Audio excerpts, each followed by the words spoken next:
Yet it is somewhat strange that he himself should never allude to this connection, if it were so close.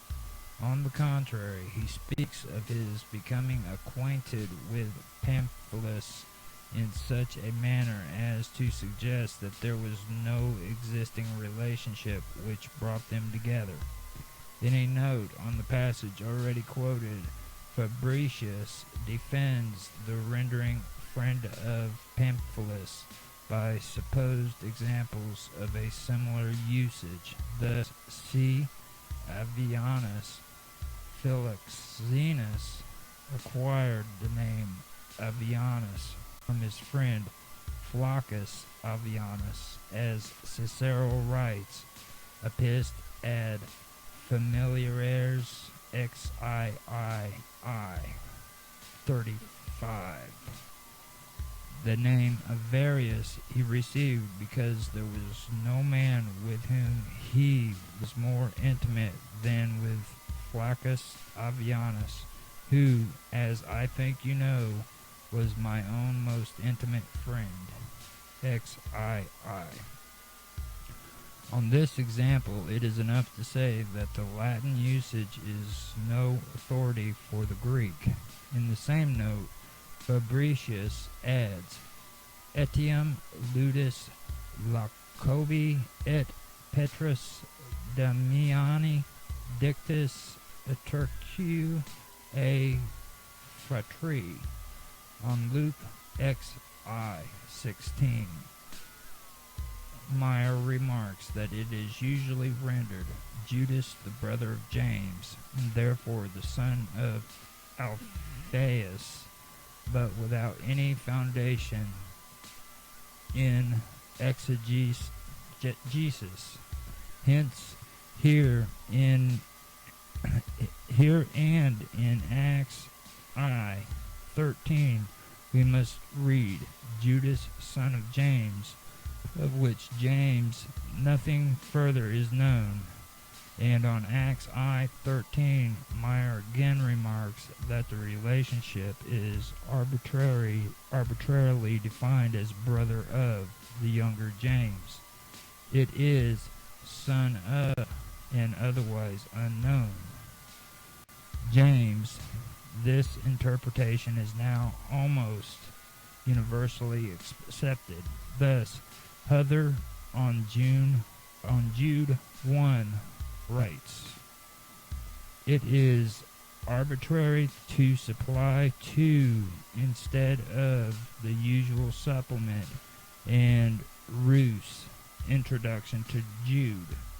Kettle dernier formulae doit signifier necessarement fills de jacus et non frere de jacus compare the idiotismus gracis, page 12.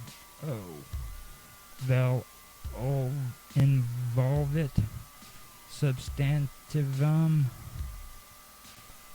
ut filios vel pro illo sumater, on which Herman remarks, anat ad vig de idiot, p. 701.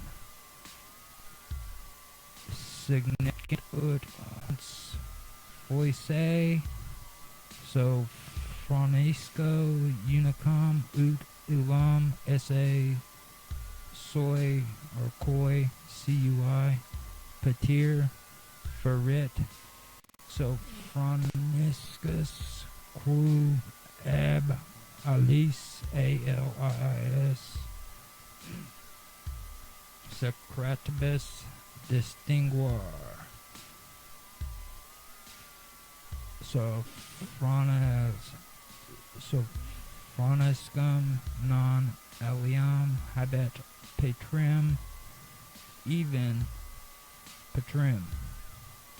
Even, however, if we could admit and render brother of James, this extension of genitive and kindred would not justify its further extension to the relation of friend, and the same objective applies to Petrus, brother of Damanus, as to whom Fabric Tom XSI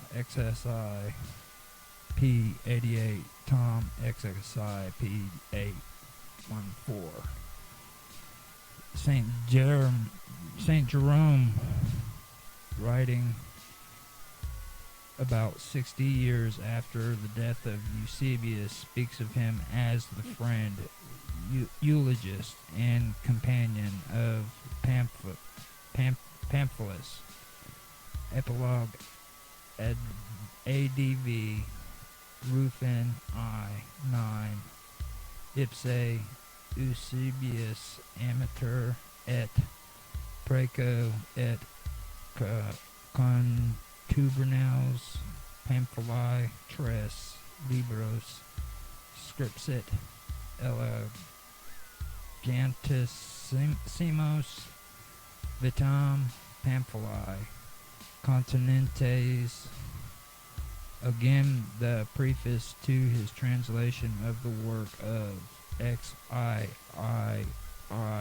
Eusebius on the names of places in Holy Scripture. Jerome mentions that he took his surname from the blessed martyr Pamphilus, while the preface to his commentary on Isaiah and elsewhere he calls him simply Eusebius Pamphili. If it seems strange that Jerome, who lived in the next generation to Eusebius, has failed to give a correct paraphrase of his adopted name, we must remember that Latin, not Greek, was Jerome's native language, and that in the preface to his translation of the Chronicon of Eusebius, he speaks in the strongest terms of the difficulty of rendering the peculiar and, so to speak, the native idiom of the language. On this point, the Greek writers of church history are better witnesses than Jerome. Socrates, in the first words of his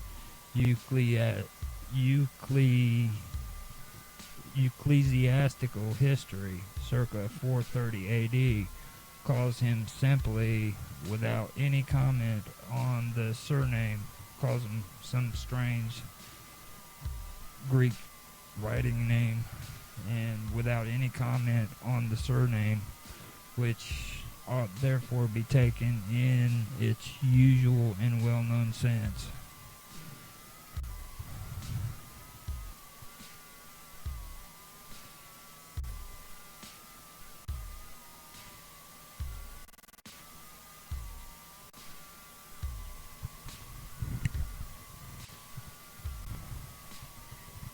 Okay.